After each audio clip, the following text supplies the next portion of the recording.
사랑하고 축복합니다. 3월 21일 목요일입니다. 오늘도 우리 주님을 더 사랑하는 하루가 되시기를 축복합니다. 오늘 말씀은 주의하고 깨어 있으십시오 라는 제목으로 말씀을 나누고자 합니다. 오늘 본문은 마가복음 13장 28절에서 37절까지의 말씀입니다.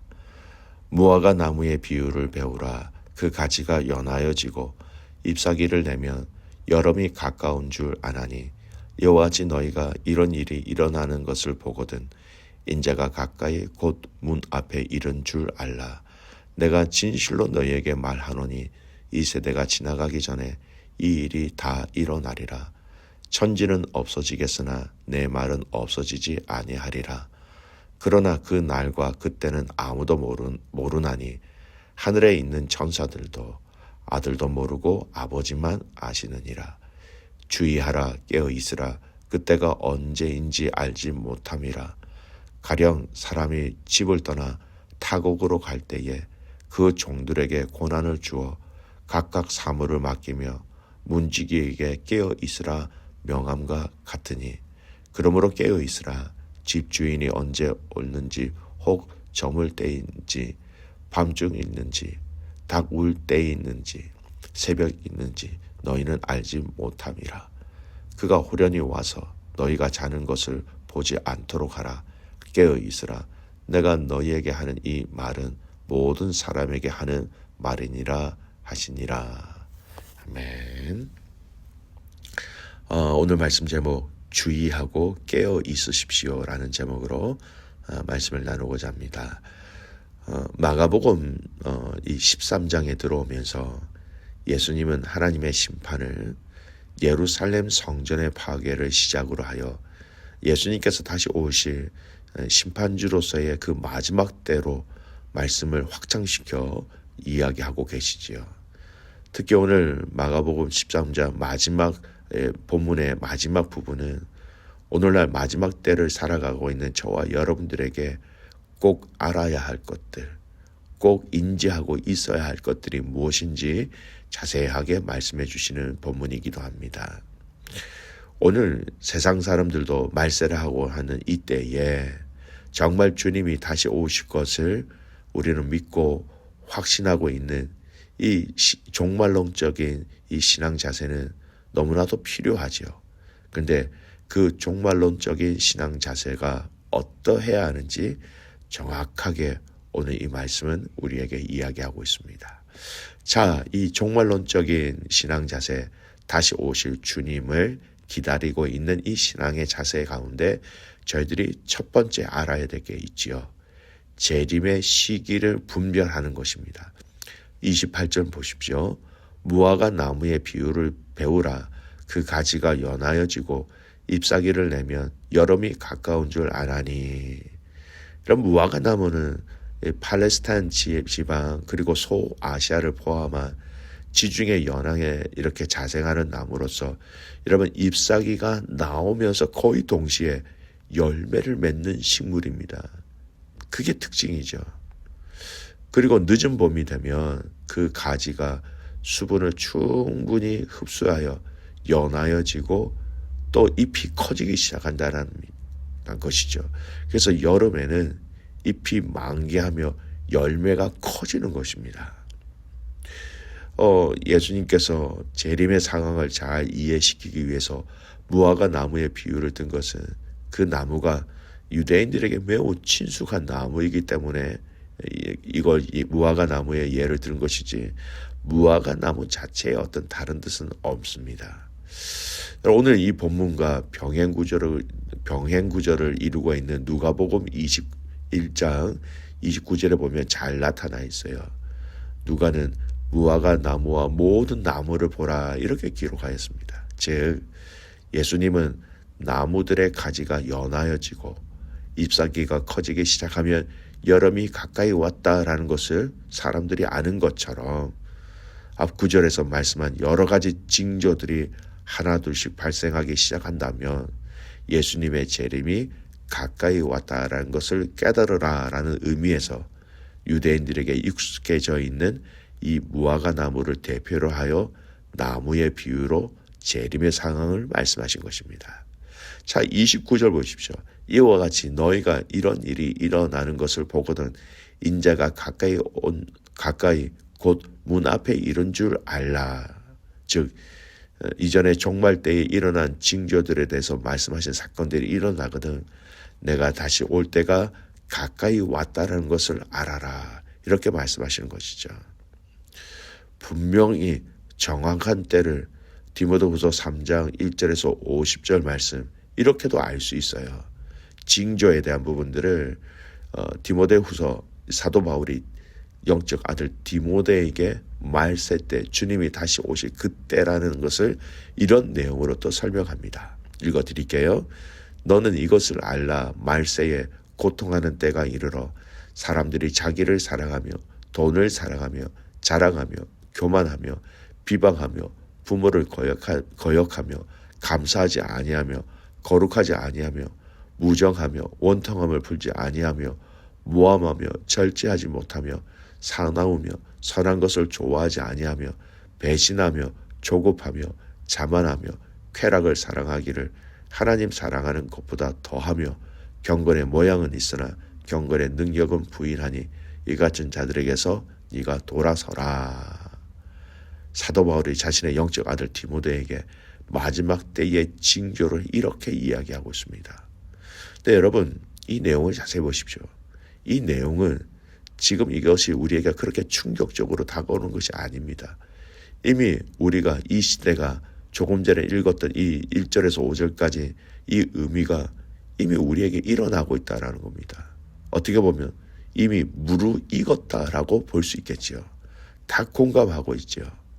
주님의 오실 때가 그만큼 가까이 왔다는 것을 시기와 때를 알 수 있도록 주시는 말씀이기도 해요. 사랑하는 귀한 믿음의 가족 여러분, 정확한 때와 정확한 시를 우리는 알 수 없습니다. 32절 보십시오. 그러나 그 날과 그때는 아무도 모르나니 하늘에 있는 천사들도 아들도 모르고 아버지만 아시느니라.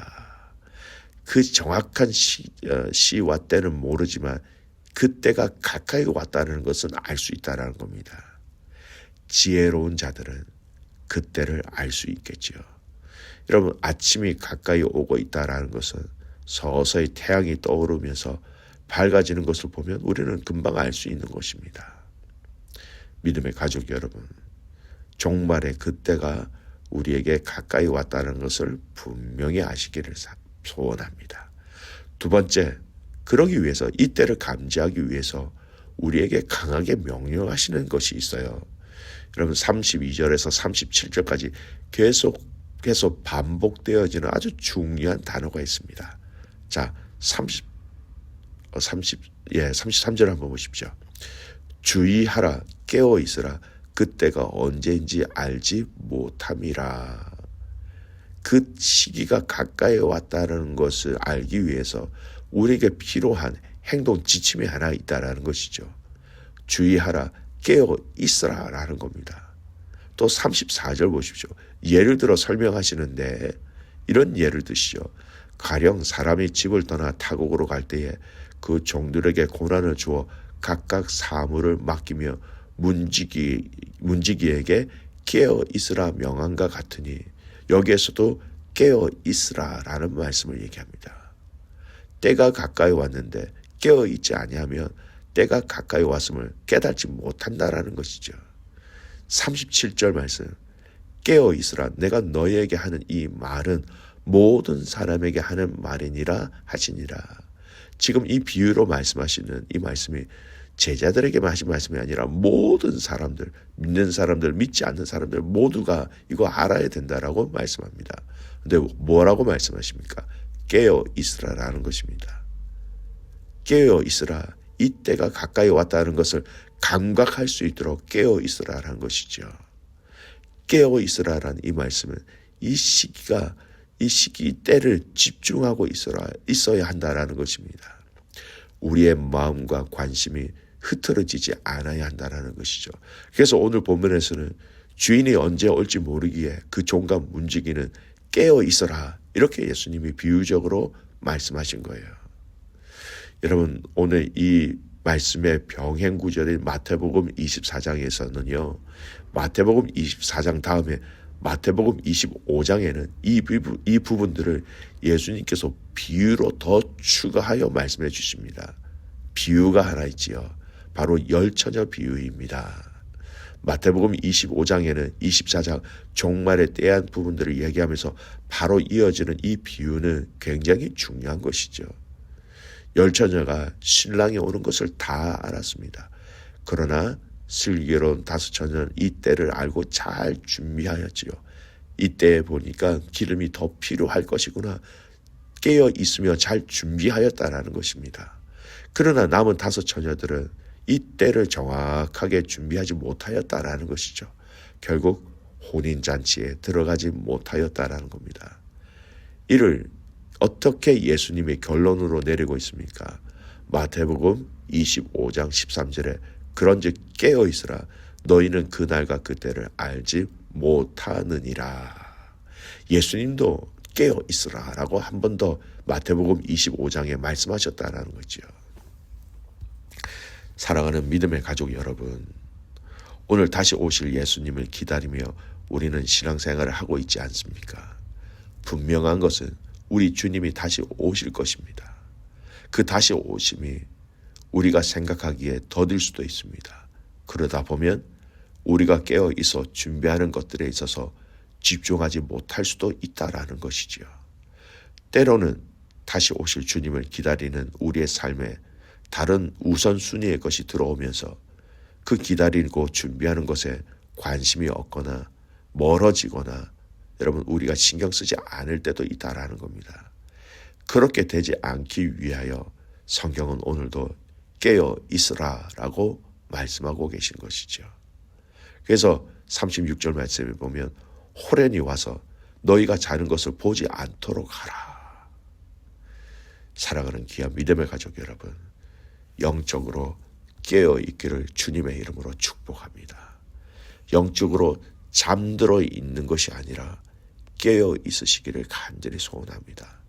다시 오실 그 주님을 주목할 수 있도록 우리의 시선이 다시 오실 주님을 향하고 있을 수 있도록 그것만을 바라보고 그것을 위해서 준비할 수 있는 성도들, 깨어 있는 자들이 여러분 그것을 감당할 수 있습니다. 여러분 아시죠?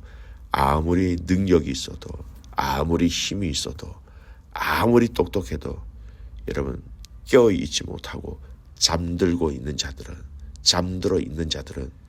있으나 마나한 사람이 되어버립니다. 사랑하는 귀한 믿음의 가족 여러분, 오늘 이 종말의 때를 예수님은 우리에게 말씀하시면서 강조하고 계십니다. 주의하여 깨어 있으라. 깨어 있으라. 여러분을 잠들게 하는, 여러분들을 잠들게 하는 그런 악한 영향력이 여러분에게 미치고 있다면 여러분 그것을 깨고 끊어내시기를 간절히 소원합니다. 그래서 저와 여러분들이 우리에게 다시 주님이 오실 때에 깨어 있음으로 말미암아 모든 믿음의 가족들이 감사함으로 기쁨으로 주님을 맞이하며 그 영광스러운 그 주님의 초대에 저희들이 다 들어갈 수 있는 그 영광스러운 그 초대의 기쁨들을 다 누릴 수 있는 저와 여러분이 되시기를 주님의 이름으로 축복합니다. 아멘. 기도하겠습니다. 하나님 아버지, 감사와 찬송과 영광을 주님께 올려드립니다. 하나님, 오늘 이 말씀을 통하여 그때가 언제인지 정확하게 알 수는 없지만 여름이 가까이 왔다는 것을 알 수 있는 것처럼 주님의 오실 때가 얼마 남지 아니하였다라는 것을 말씀을 통하여 저희들도 느끼고 있습니다. 하나님, 소원합니다. 깨어 있는 자들 되게 하여 주십시오. 깨어 있어서 주님 다시 오실 때에 그 나팔 부시는 그날 우리가 깨어 있음으로 말미암아 주님을 맞이하며 그 감격스러운 그 순간에 사랑하는 믿음의 성도들이 한 명도 나고자가 없도록 하나님 함께하여 주시옵소서. 하나님, 우리가 깨어있는 데 있어서 자꾸 잠들게 하는 세상의 유혹과 세상의 많은 시험과 세상의 많은 것들이 우리를 잠들게 하고 있습니다. 이기게 하시고 승리하게 하시고 주의하여 깨어 있어라 라고 말씀하신 이 주님의 음성이 우리 귓가에 항상 들을 수 있도록 우리를 깨워 주시옵소서. 오늘 이 하루 주님 앞에 깨어 있으므로 승리하는 하루가 되기를 간절히 소원하옵고 살아서 역사하시는 예수 그리스도의 이름으로 감사하며 기도드리옵나이다. 아멘.